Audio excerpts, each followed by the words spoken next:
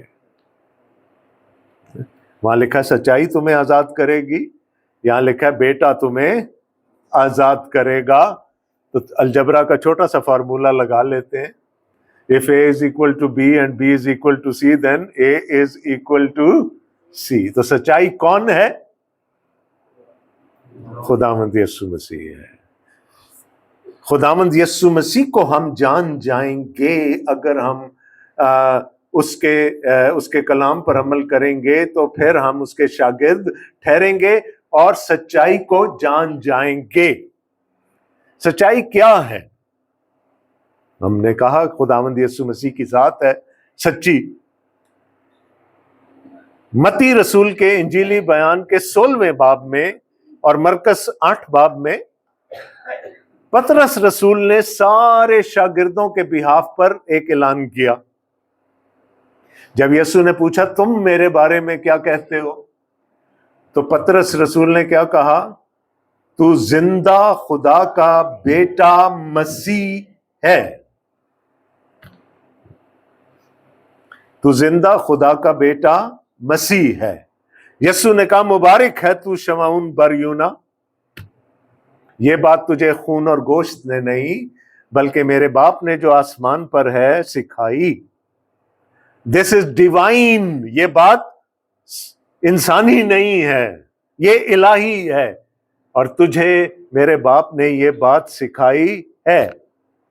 اور تو پطرس ہے، تیرے نام کا مطلب پتھر ہے، لیکن میں اس پتھر پر اپنی کلیسیا کی بنیاد رکھوں گا۔ کون سا پتھر؟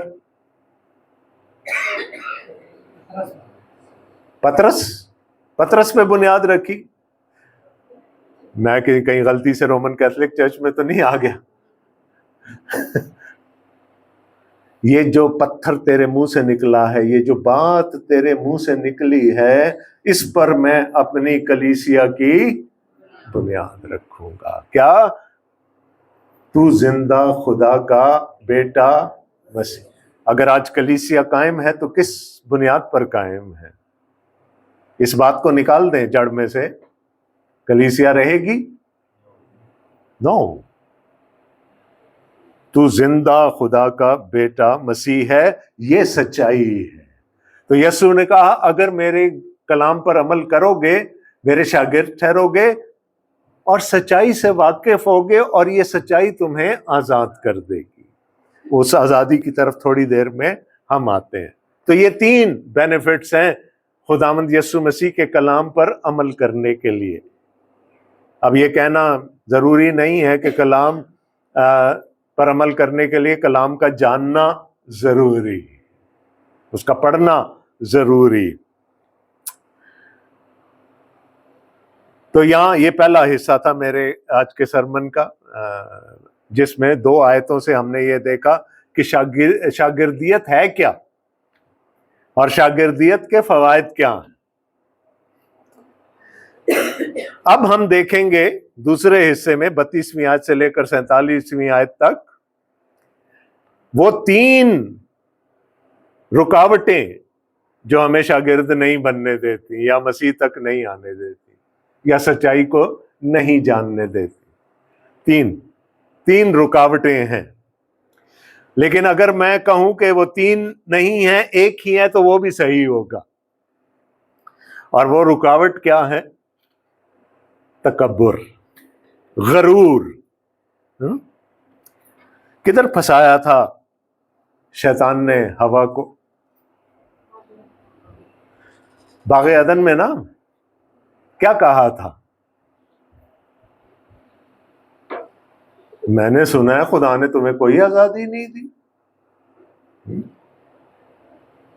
تم کسی درخت کا پھل نہیں کھا سکتے، ہے نا؟ You are not free. آزاد کرنے کی بات ہو رہی ہے نا۔ تو ہوا کو کیا کہا؟ تم آزاد نہیں ہو۔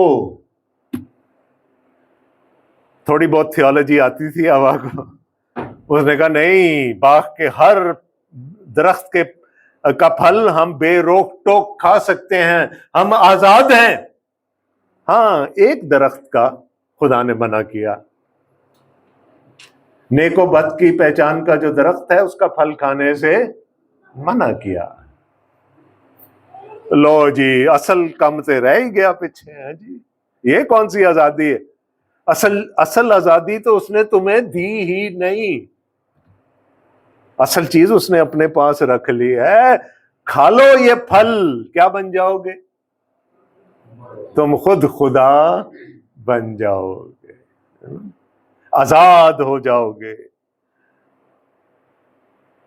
یعنی تمہیں خدا کے سبارڈینیٹ رہنے کی ضرورت نہیں ہوگی۔ تو کیا کس چیز کو اپیل کیا؟ وہ جو غرور ہے، جو تکبر ہے اندر، اس کو اپیل کیا ابلیس نے۔ آج بھی وہ اسی طرح ہمیں بھی بہلاتا پھسلاتا ہے، تینوں نجات دی کیڑی لوڑ پئی ہے، تو کیوں جانا چاہتا ہے خداوند یسوع مسیح کے پیچھے؟ دیکھیں کلام کو، دیکھیں 33ویں آیت، انہوں نے اس سے جواب دیا کہ ہم تو ابراہم کی نسل سے ہیں اور کبھی کسی کی غلامی میں نہیں رہے، تو کیوں کر کہتا ہے کہ تم آزاد کیے جاؤ گے؟ کسی کو مسیح تک لانا ہو نا، تو سب سے مشکل مرحلہ یہ ہوتا ہے کہ ان کو پہلے اس بات پر قائل کیا جائے کہ وہ گناہگار ہیں۔ لوگ نہیں سمجھتے۔ سب سے مشکل مرحلہ کیا ہوتا ہے کہ ان کو قائل کیا جائے کہ وہ گناہگار ہیں۔ تینوں کیڑی لوڑ پئی ہے، تو کیڑے گناہ کیتے ہیں؟ غرور ہے، تکبر ہے اپنی ذات پر، میں تو گناہگار نہیں ہوں۔ اب دیکھیں، تکبر وہ چیز ہے جو آنکھوں پہ پٹی باندھ دیتی۔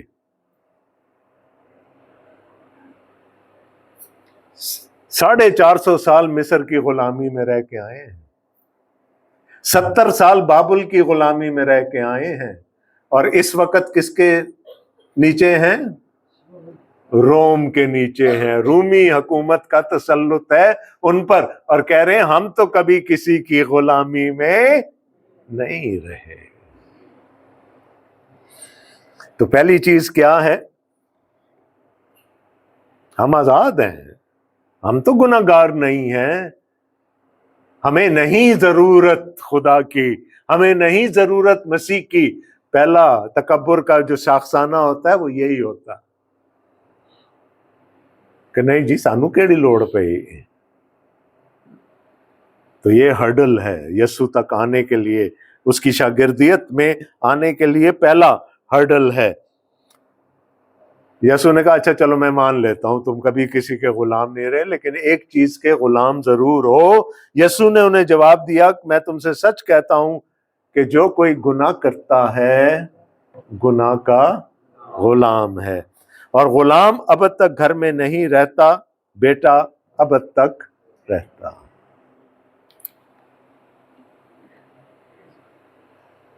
یسوع ان کو بتانا چاہ رہے ہیں کہ اگر گناہ کرتے ہو تو پھر گناہ کے غلام ہو، ابلیس کے غلام ہو، اور تمہیں پہلے انہوں نے کیا کہا تھا؟ ہمیں کسی آزادی وزادی کی ضرورت نہیں، ہم آزاد ہیں، ہم گناہگار نہیں ہیں۔ یسوع نے کہا ہو تو صحیح، سب نے گناہ کیا اور سب خدا کے جلال سے محروم ہیں۔ یسوع نے کہا گناہ کرتے ہو اگر تو پھر گناہ کے غلام ہو۔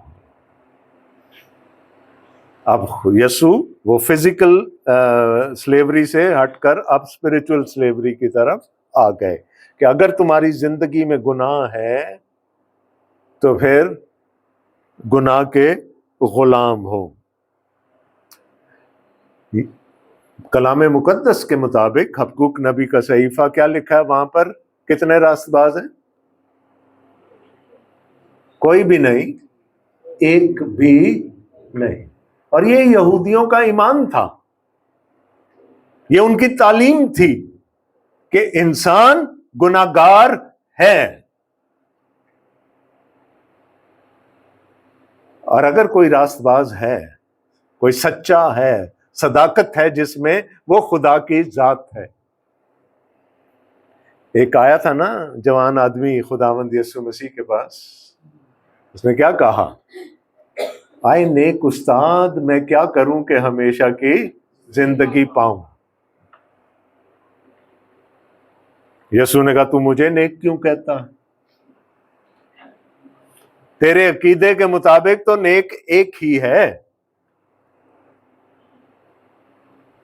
اگر تو مجھے انسان سمجھ کے میرے پاس آیا ہے تو پھر تیری سٹیٹمنٹ غلط ہے۔ پھر میں نیک نہیں ہو سکتا اگر میں انسان ہوں، اور اگر تو مجھے خدا سمجھ کر میرے پاس آیا ہے پھر تیری بات ٹھیک ہے۔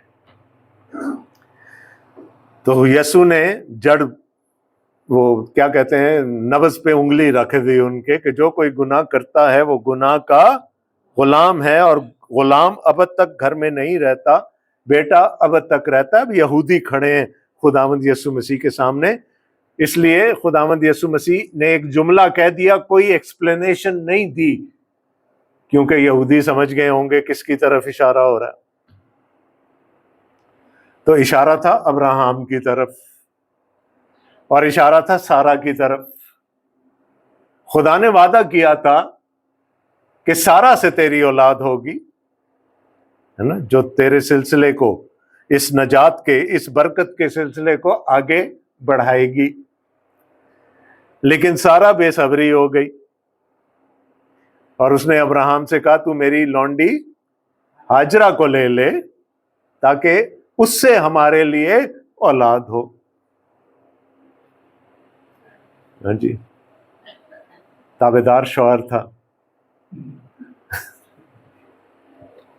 90% ہوتے ہیں، مان لی بات بیوی کی۔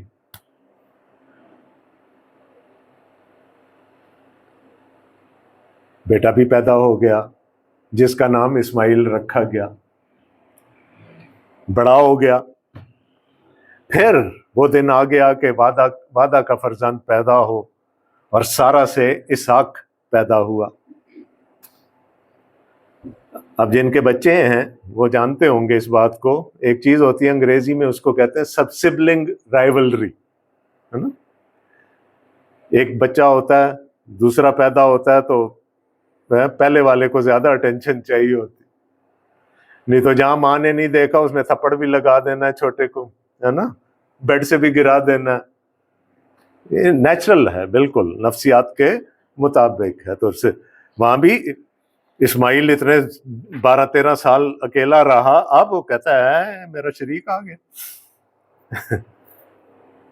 تو ظاہر ہے کچھ نہ کچھ ہوا ہوگا جو سارہ کو اچھا نہیں لگا، اور اس نے جا کر ابراہم سے کہا کہ تو اس کو چلتا کر، اب لونڈی کو اور اس کے بیٹے کو۔ اب ابراہم نہیں کرنا چاہتا تھا، لیکن خدا نے کہا جو سارہ کہتی ہے ویسا ہی کر۔ جی خدا بھی بڑھیاں دی سائڈ لیندا۔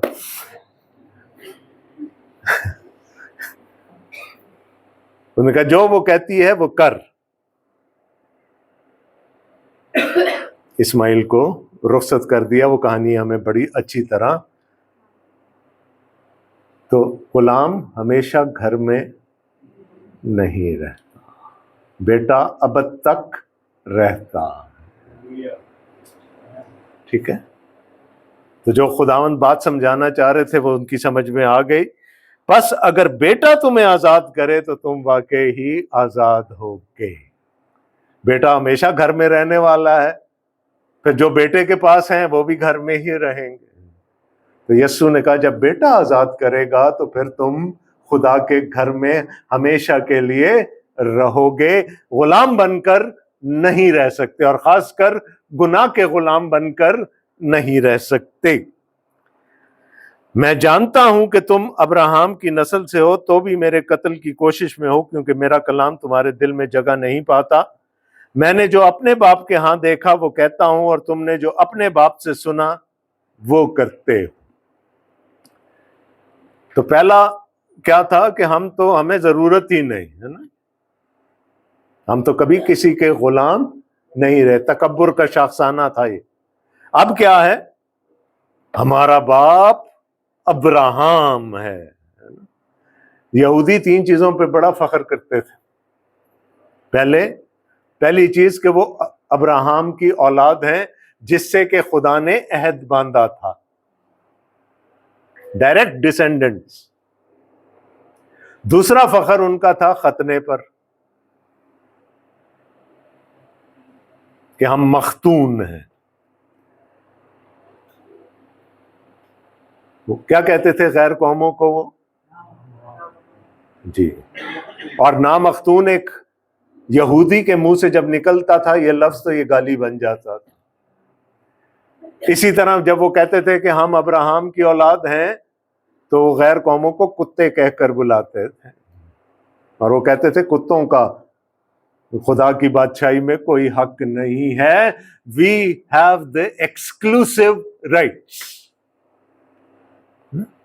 اور تیسرا فخر ان کا شریعت پہ تھا کہ خدا نے اپنی پہچان کرائی ہے ہم کو، اپنا کلام دیا ہے، اپنی شریعت دی ہے. 3 چیزوں پہ وہ فخر کرتے تھے. تو اب وہ ان کا تکبر پھر بول پڑا، ہم تو ابراہم کی اولاد ہیں.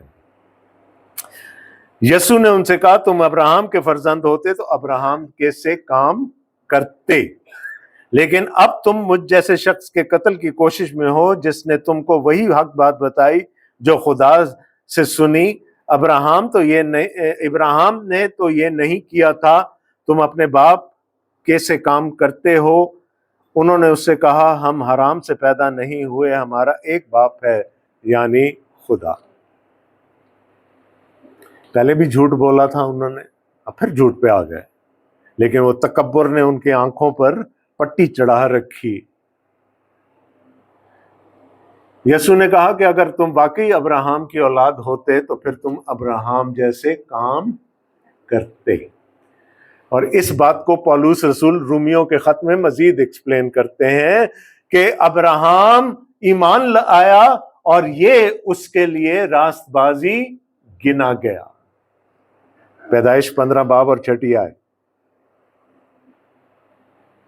اور پولس رسول اس نتیجے پر پہنچتے ہیں کہ جو ابراہم کی طرح ایمان لے کر آتا ہے وہ ایمان اس کے لیے راست بازی گنا جاتا ہے، اور وہ ہی ابراہم کے اصل فرزند ہیں. ایک تو بنی اسرائیل ہیں کیونکہ وہ اس کے صلب میں سے نکلے، فزیکل ڈیسینڈنٹس ہیں، لیکن اصل ڈیسینڈنٹس کون ہیں ابراہم کے؟ وہ جو ابراہم کی طرح ایمان لے کر آتے ہیں. اور یسوع نے کہا جو ابراہم سے کام کرتے ہیں وہی ابراہم کی اولاد ہیں. اب ایک پینترا اور بدل رہے ہیں وہ، تو اپنی ولدیت پر فخر کرنا ہے. میرا پیو تو چرچ دا پاسٹر ہے تے دادا بھی سی، مینوں کیڑی لوڑ پئی. پہلا کیا تھا؟ میں گناہگار نہیں ہوں. دوسرا کیا؟ I belong to a family that is celebrated. تو مجھے کیا ضرورت ہے نجات کی، یا مجھے کیا ضرورت ہے شاگردیت کی؟ اب وہ کیا کہہ رہے ہیں؟ ہمارا ایک ہی خدا ہے، ہمارا ایک ہی باپ ہے، خدا. یسوع پہ الزام کیا لگایا تھا انہوں نے؟ یہ اپنے آپ کو خدا کا بیٹا کہتا ہے، یہ خدا کو اپنا باپ کہہ کر مخاطب کرتا ہے، اور اب خود کہہ رہے ہیں کہ ہم خدا ہمارا باپ ہے. صرف جو پوائنٹ میں ہائی لائٹ کرنا چاہ رہا ہوں وہ یہ ہے کہ جب تکبر آتا ہے نا اندر، تو پھر ہم جھوٹی سچی ساری باتیں آرگومنٹس کے طور پر استعمال کرنا شروع کر دیتے. They did not believe this by the way. ان کو اس بات پر ایمان نہیں تھا کہ خدا ان کا باپ ہے. تو یسوع نے پھر کاؤنٹر کیا ان کو. یسوع نے ان سے کہا اگر خدا تمہارا باپ ہوتا تو تم مجھ سے محبت رکھتے، اس لیے کہ میں خدا میں سے نکلا اور آیا ہوں، کیونکہ میں آپ سے نہیں آیا بلکہ اسی نے مجھے بھیجا ہے. تو میری باتیں کیوں نہیں سمجھتے؟ اس لیے کہ میرا کلام سن نہیں سخت ہے. جب مجھے خدا نے بھیجا ہے، اگر خدا تمہارا باپ ہوتا تو تم کھلے ہاتھوں سے مجھے قبول کر لیتے، لیکن تم مجھے قبول کرنے کے لیے تیار نہیں ہو. سو اس خوش فہمی میں نہ رہنا کہ خدا تمہارا باپ ہے. تم اپنے باپ ابلیس سے ہو اور اپنے باپ کی خواہشوں کو پورا کرنا چاہتے ہو. وہ شروع ہی سے خونی ہے اور سچائی پر قائم نہیں رہا، کیونکہ اس میں سچائی ہے نہیں. جب وہ جھوٹ بولتا ہے تو اپنی ہی سی کہتا ہے، کیونکہ وہ جھوٹا ہے بلکہ جھوٹ کا باپ ہے. لیکن میں جو سچ بولتا ہوں، اسی لیے تم میرا یقین نہیں کرتے. تم میں کون مجھ پر گناہ ثابت کرتا ہے؟ اگر میں سچ بولتا ہوں تو میرا یقین کیوں نہیں کرتے؟ جو خدا سے ہوتا ہے وہ خدا کی باتیں سنتا ہے. تم اس لیے نہیں سنتے کہ خدا سے نہیں.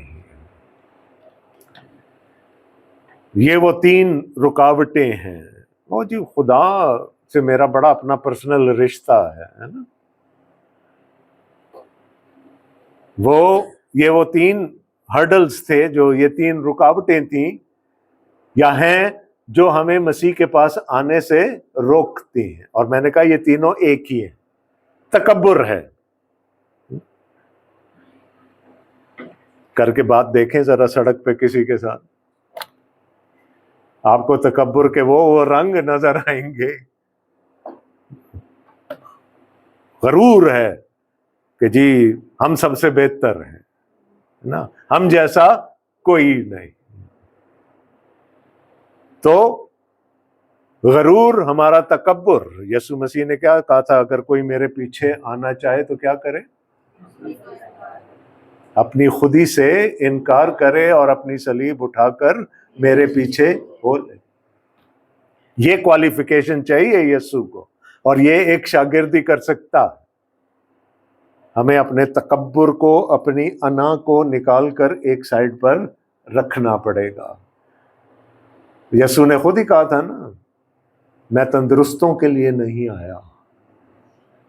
جو اپنے آپ کو تندرست سمجھتے ہیں، میں ان کے لیے نہیں آیا. جو اپنے آپ کو راست باز سمجھتے ہیں، میں ان کے لیے نہیں آیا. میں تو ان کے لیے آیا ہوں جو اپنے آپ کو گناہ گار سمجھتے ہیں. تو پہلے ہم نے تعریف دیکھی شاگردیت کی. یسوع کی زبانی کیا تھی؟ اگر تم میرے کلام پر عمل کرو گے. دس از ڈسائپلشپ 002.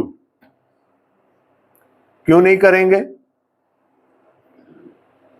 اس کے فائدے بھی یسوع نے بتائے کہ سچائی سے واقف ہوگے، سچائی تم کو آزاد کرے گی، شاگرد ٹھہرو گے ڈیفینیٹلی. تو اس کے بعد ہم نے دیکھا وہ کون سی چیزیں ہیں، اور ایک ہی چیز ہے مینلی، وہ ہمارا غرور ہے، ہمارا تکبر ہے، جو ہمیں خدا کے پاس، مسیح کے پاس آنے سے روکتا ہے. ہم اپنے آپ کو گناہ گار نہیں سمجھتے، ہمیں یہ نہیں سمجھتے کہ ہمیں نجات کی ضرورت ہے. ہم کہتے ہیں او جی وہ ساڈا تو سارا خاندان ہی بڑا ایماندار ہے، تو ہمیں کیا ضرورت ہے جھکنے کی. اور یا پھر ہم کہتے ہیں جی ہمارا خدا کے ساتھ بڑا اسپیشل رشتہ ہے، we don't not need to bow down. اب ہم 4 وہ باتیں دیکھیں گے جو یسوع نے کی کہ ہمیں کیوں یسوع کے پیچھے آنا چاہیے. ٹھیک ہے، پہلے ہم نے شاگردیت کی تعریف دیکھی، پھر ہم نے وہ چیزیں دیکھی جو ہمیں شاگرد بننے سے روک سکتی ہیں. اب ہم وہ چیزیں دیکھیں گے کہ ہمیں کیوں شاگرد بننا چاہیے. اور یسوع نے بہت سارے تار ان کے چھیڑ دیے کہ تم ابلیس کی اولاد. یہودیوں نے جواب میں اسے کہا، کیا ہم خوب نہیں کہتے کہ تو سامری ہے اور تجھ میں بدرو ہے؟ تو جہاں دلائل ختم ہو جائیں وہاں پھر ذاتیات پہ اتر آتے ہیں نا لوگ، پھر گالم گلوچ شروع ہو جاتی. تو سامری ہے، اور سامریوں سے، وہ غیر قوموں سے زیادہ نفرت کرتے تھے، اور تجھ میں بدرو ہے. یہ بہت سارے مواقع پہ یسوع کو کہا گیا یہ بالزبول کی مدد سے بدروؤں کو نکال۔ اب یہ سمجھ لیں کہ اب دلیل ختم ہو گئی ہے۔ اس سے پہلے بھی جو دلیلیں انہوں نے دی تھیں وہ کوئی بہت اچھی نہیں تھی، یسوع نے سب کا جواب دے دیا۔ اب وہ ذاتیات پہ اتر آئے ہیں کہ تو سامری ہے اور تجھ میں بدرو ہے۔ یسوع نے جواب دیا کہ مجھ میں بدرو نہیں، مگر میں اپنے باپ کی عزت کرتا ہوں اور تم میری بے عزتی کرتے ہو، لیکن میں اپنی بزرگی نہیں چاہتا، ہاں ایک ہے جو اسے چاہتا اور فیصلہ کرتا ہے۔ میں تم سے سچ کہتا ہوں کہ اگر کوئی شخص میرے کلام پر عمل کرے تو ابد تک کبھی موت کو۔ تو پہلی چیز کیوں ہمیں شاگرد بننا چاہیے؟ کیونکہ یسوع ہمیں ہمیشہ کی زندگی دے گا، ابد تک کبھی موت کو نہ دیکھے گا۔ اور کوئی شخصیت آپ کو تاریخ عالم میں ایسی نہیں ملے گی جو یہ دعویٰ کر سکے، وہ ابد تک موت کو کبھی نہ دیکھے گا۔ تو پہلا ریزن یسوع کی شاگردیت میں آنے کا کیا ہے کہ وہ ہمیں زندگی، بلکہ ہمیشہ کی زندگی دے سکتا۔ یہودیوں نے اس سے کہا کہ اب تو ہم نے جان لیا کہ تجھ میں بدرو ہے، تیری بات قبول کرنے کے لائق ہی نہیں ہے۔ ابراہیم مر گیا اور نبی مر گئے، مگر تو کہتا ہے کہ اگر کوئی میرے کلام پر عمل کرے تو ابد تک کبھی موت کا مزہ نہ چکھے گا۔ ہمارا باپ ابراہیم جو مر گیا، کیا تو اس سے بڑا ہے؟ اور نبی بھی مر گئے، تو اپنے آپ کو کیا ٹھہراتا ہے؟ ایسی ہی بحث ایک دفعہ پہلے ہو چکی ہے مقدس یوحنا کے انجیلی بیان میں۔ چوتھے باب میں ایک سامری عورت یسوع کو یعقوب کے کنویں پر ملی تھی، اور جب بات چیت چلنے لگی تو اس نے کہا کیا تو ہمارے باپ یعقوب سے بڑا ہے جس نے ہمیں یہ کنواں دیا؟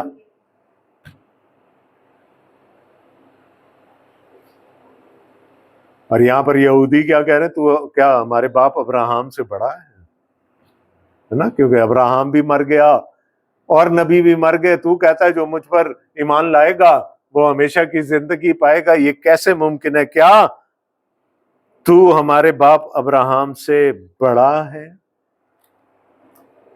یسوع نے جواب دیا اگر میں آپ اپنی بڑائی کروں تو میری بڑائی کچھ نہیں، لیکن میری بڑائی میرا باپ کرتا ہے جسے تم کہتے ہو کہ ہمارا خدا ہے۔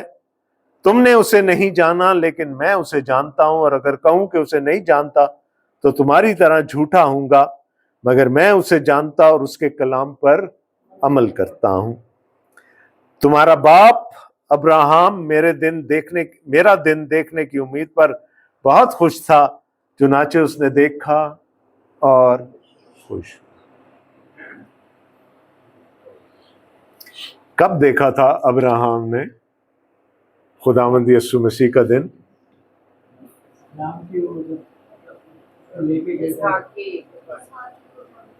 جی اچھا، اور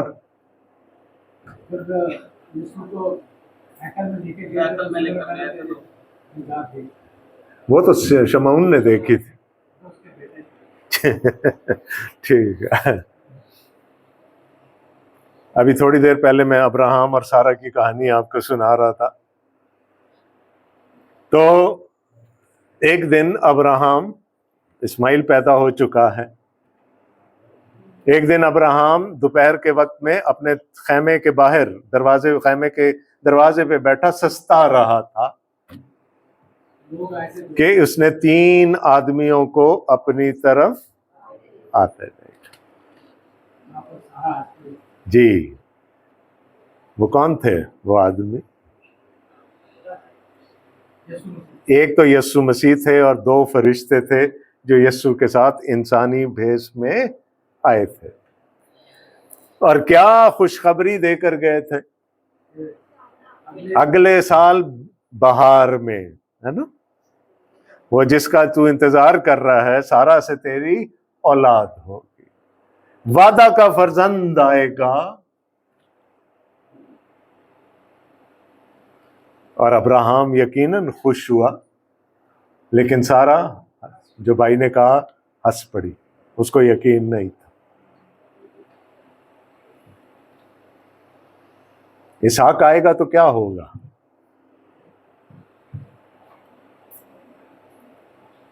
اسحاق سے یعقوب پیدا ہوگا، یعقوب سے بنی اسرائیل ہوگا، پھر اسی بنی اسرائیل میں سے ایک داؤد نامی لڑکا بادشاہ بن جائے گا، جس سے وعدہ کیا جائے گا کہ تیری اولاد ہے، ابن داؤد آئے گا۔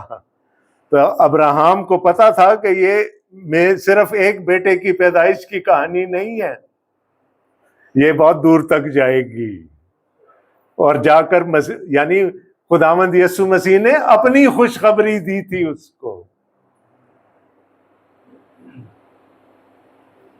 میری بات سمجھ میں آ رہی؟ اسحاق سے آگے چلنا تھا نا سارا سلسلہ، اور کہاں جا کر رکنا تھا؟ خداوند یسوع مسیح پر۔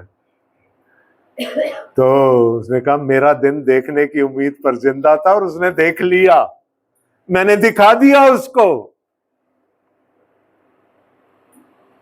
تو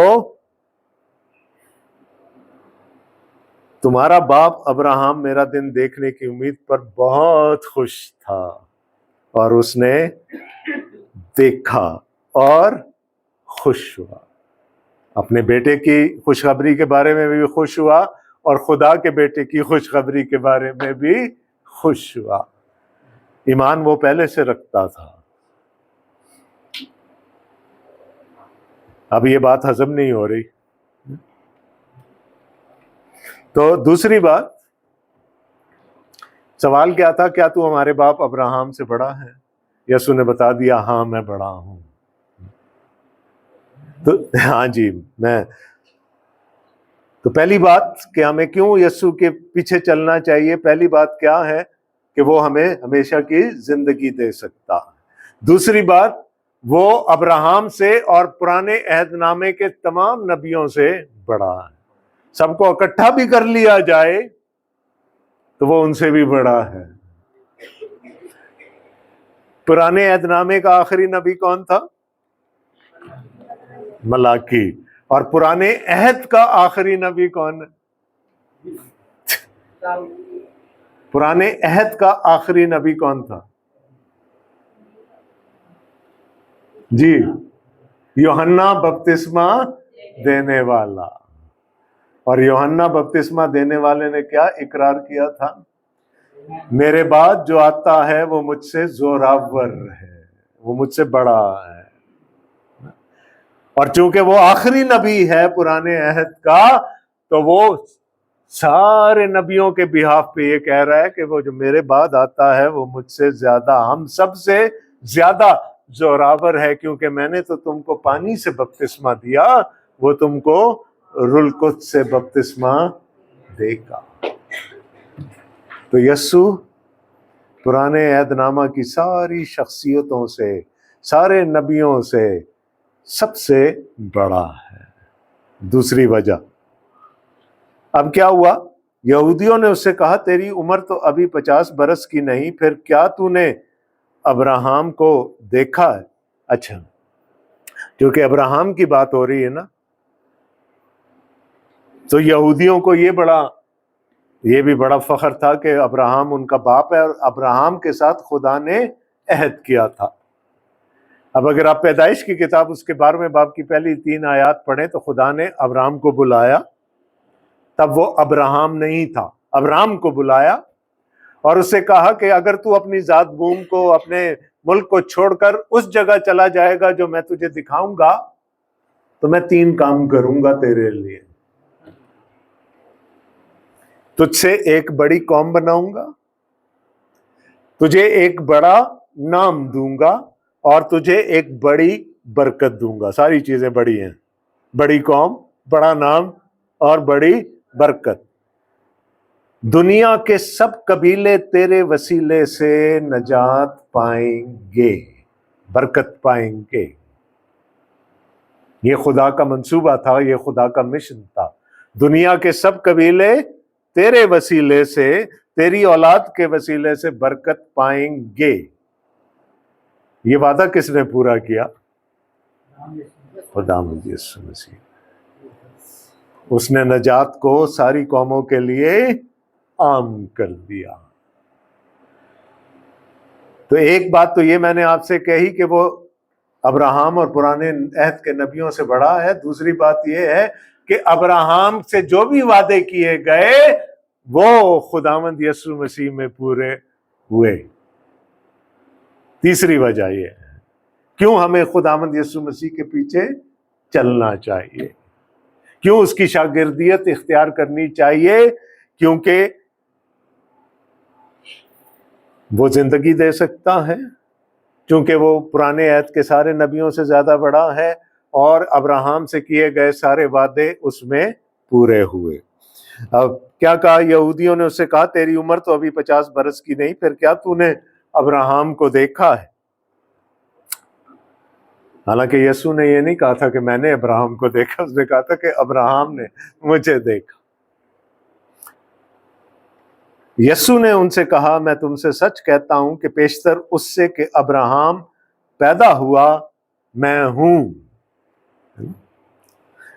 کتنے ٹیچرز ہیں یہاں بیٹھے ہوئے؟ اگر کوئی بچہ ایسا جملہ لکھے گا تو کتنے نمبر دیں گے؟ گرامر صحیح نہیں ہے نا، اس سے پہلے کہ وہ پیدا ہوا میں ہوں، ہے نا، ٹینس ہی خراب کر دیا یسوع نے پورا۔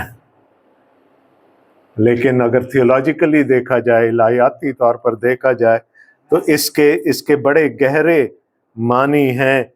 اس سے پیشتر کہ ابراہم پیدا ہوا میں ہوں، اور جب یسوع نے میں ہوں کہہ دیا تو پھر میں جو ہوں سو میں ہوں، ہے نا۔ اور اس انجیلی بیان کے شروع میں ہی یوحنا رسول نے یہ بات ہمیں بتا دی تھی کہ ابتدا میں کلام تھا اور کلام خدا کے ساتھ تھا اور کلام خدا تھا۔ وہ تو بہت بعد میں پیدا ہوا، میں تو ازل سے ہوں، میں تو ازلی ہوں، میں ابدی ہوں۔ تو چوتھی وجہ یسوع کے پیچھے چلنے کی ہے کہ اس پر زمان و مکان کا وقت کی کوئی قید نہیں ہے۔ وہ ازلی ہے، وہ ابدی ہے، وہ الفا ہے، وہ اومیگا ہے، اور بیچ میں بھی جو کچھ ہے وہ بھی سب وہی ہے۔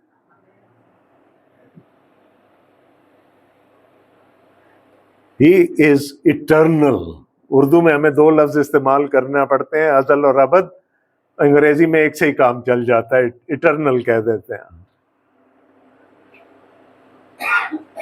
وہ بڑا بھی ہے سارے نبیوں سے، اسے سارے جو پروفیسیز تھیں، سارے وعدے جو کیے گئے تھے پرانے عہد میں، وہ سب اس میں پورے بھی ہوئے ہیں۔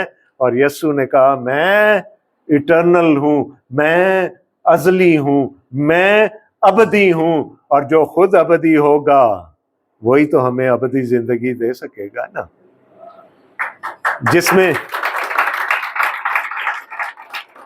میں زندگی ہوگی وہی زندگی دے سکتا ہے نا۔ اور پھر یوحنا رسول نے پہلے باب میں کہہ دیا تھا اس میں زندگی تھی اور وہ زندگی آدمیوں کا خون تھی۔